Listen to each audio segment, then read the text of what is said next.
In this video, we're going to talk about a very remarkable character, and he went by the name of One Eyed Charley, and he was a stagecoach driver during the California Gold Rush. And we're also going to talk about the first woman to vote in a presidential election. And believe it or not, these two stories are interconnected, and it'll all make sense by the end of the video, trust me. And while we're doing that, we're going to hike around and take a look at some very beautiful scenery. So hope you enjoy. Our story begins in 1848 when gold would be discovered at a little backwater place called Sutter's Mill in California. And this would lead to the California Gold Rush. And California would be inundated with prospectors. At that time, you'd have 300,000 people from around the world entering California, seeking riches, seeking gold. And you had little communities like San Francisco, which had a population of only around 200 people, and it would swell to over 36,000 in just a few short years. And keep in mind, back then, you didn't have any railroads, not yet, and so they relied heavily upon the stagecoaches. Stagecoaches, they were like the unsung heroes of the Old West. They were sort of like the equivalent of a modern day 18-wheeler or, a semi-truck. And they not only carried passengers, but they carried the mail, the payroll, gold and silver bullion, food, supplies. Almost everything the people needed or relied upon was transported by a stagecoach. And the men who drove these stagecoaches, they were known as whips. And this was because they carried these long whips. And these whips, they'd make a very loud noise, kind of similar to a gunshot.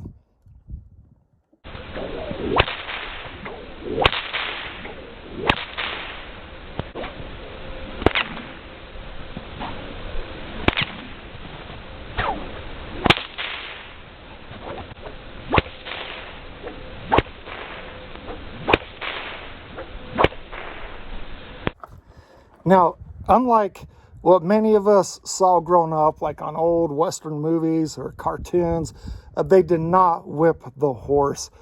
This would have been very foolish. If you whipped the horse, you would have injured the horse. The horse would have just ended up lame. And the loud cracking noise from the whip, that was enough to motivate the horse. That's all that was needed. But they had to be very careful because that loud noise would agitate the horses. And another consideration was the passengers would often get confused and mistakenly believe they were being shot at by highwaymen or Indians. And for reasons like this, they tried to use their whips as little as possible. These men, these whips that drove the stagecoaches out west, they had to be very competent. They were very competent men. They were not only responsible for the valuable cargo, but they were also responsible for the lives of their passengers. They needed to be capable of operating the stage in difficult situations like fording rivers, navigating mountains, canyons, deserts, and they were constantly exposed to the hardship of extreme weather, and they were routinely harassed by highwaymen and Indians. And for these reasons, the stagecoach companies were very selective on who they hired.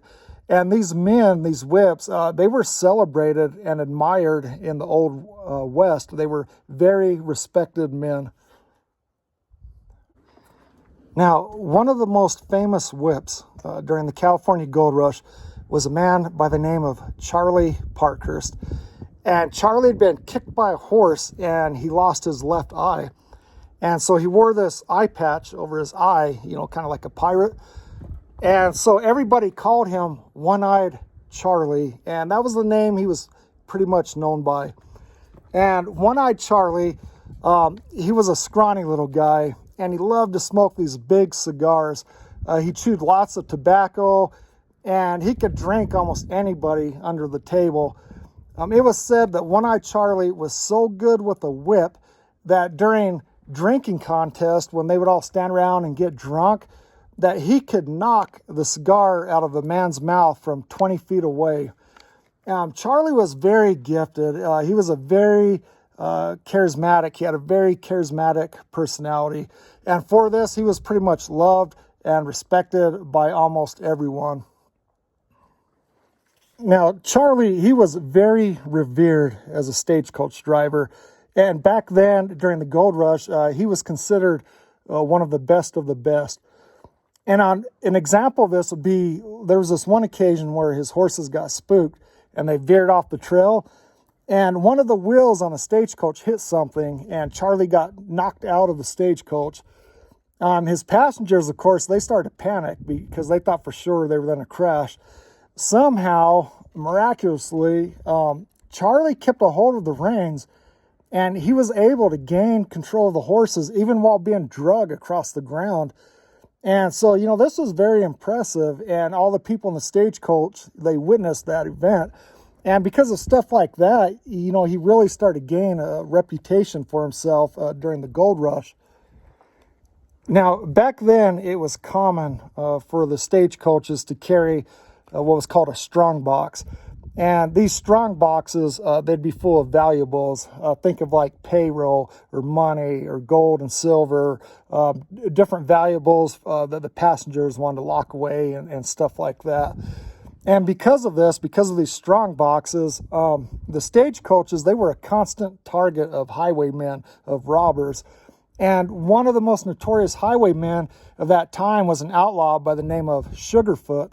And the reason they called him Sugarfoot was because for some unknown reason, he would wrap these old burlap bags of sugar around his feet. And on one occasion, Sugarfoot's gang, they got the drop on Charlie and they robbed his stage. And Charlie, of course, he was very humiliated, and he vowed that he would never again allow himself to be robbed. But not long after, Sugarfoot made a second attempt to rob Charlie's stage. But this time, Charlie got in a shootout with the outlaws, and Charlie ended up killing Sugarfoot. Wells Fargo, who was Charlie's employer at the time, they were so impressed with his bravery for, defending the passengers, defending the strong box, that they awarded him with a solid gold pocket watch. And after this, Charlie's fame, his reputation, it really took off. For reasons I can't figure out, Charlie, he was an admirer of the Civil War general Ulysses S. Grant. And during the presidential election of 1868, Charlie would proudly cast his vote for General Grant. And Grant would go on to win the election. But what's strange is the railroads helped Grant win the Civil War. And so Grant was what you might call a railroad man. And the stagecoach industry, which Charlie belonged to, hated the railroads. And that's why it's so odd that Charlie would have supported Grant, but he did. Just as in our time, as we've watched the computer replace the typewriter, the internet replace the newspaper, in Charlie's time, the trains were slowly replacing the stagecoach. And as time went on, the stagecoach would begin to fade into history. And Charlie saw the writing on the wall, and he ended up retiring to his ranch in Watsonville, California. As time went on, and all those heavy years of drinking and chewing tobacco and all the whiskey and everything else, it eventually caught up to Charlie. And Charlie passed away on December 18th, 1879, of tongue cancer. Now, Charlie was one of those unique figures in history who would achieve legendary status while they're still alive. Very few people pulled that off. A lot of people are legendary now after they're dead, but when they were alive, they weren't considered legendary, right? But Charlie was literally, because of his exploits as a stagecoach driver, he was literally a legend during his own lifetime. And so his passing was considered a great loss, and you had people come from far and wide to pay their respects. And some of the neighbor ladies from one of the neighboring ranches, they came over to prepare Charlie's body for burial. And when they started to undress his body, they ran for the shock of their life. For Charlie was no man, Charlie was a woman. Now, as you can imagine, this created quite the sensation. And people couldn't figure out how she pulled it off. How could she have fooled everyone for all of those years? And news of this event spread very fast around the country. There was even an article about it that was published in the New York Times. And then there's these rumors circulating, that the great Mark Twain himself had once rode in her stagecoach. And putting together the early life of Charlotte, her life story, it's very difficult because she was so secretive. And it's like trying to put together a puzzle when a lot of the pieces are missing. But it goes something like this. Charlie's real name was Charlotte Parkhurst, and she was born on January 17th, 1812 in Lebanon, New Hampshire, and she was raised in an orphanage, and she left the orphanage at a very young age. She was more than likely right around 12, 13, 14 years old, and it's important to keep in mind that during that time, there were little opportunities for a young woman outside of marriage. After Charlotte's death, when all that controversy erupted, a doctor was called in to examine her body. And the doctor found that at one point in her life, she had given birth to a child. And it's more than likely that this probably took place at the orphanage. In fact, that's about the only time it could have took place. And she was probably molested by one of the caretakers, became pregnant. After the birth of her child, she either ran away or was kicked out of the orphanage, to avoid scandal. Throughout her life, there's no evidence that Charlotte ever expressed any romantic interest in men. Outside of friendships, she just really wasn't interested in men. And so that being the case, she probably had very little interest in marriage, even as a young woman, after being kicked out of the orphanage.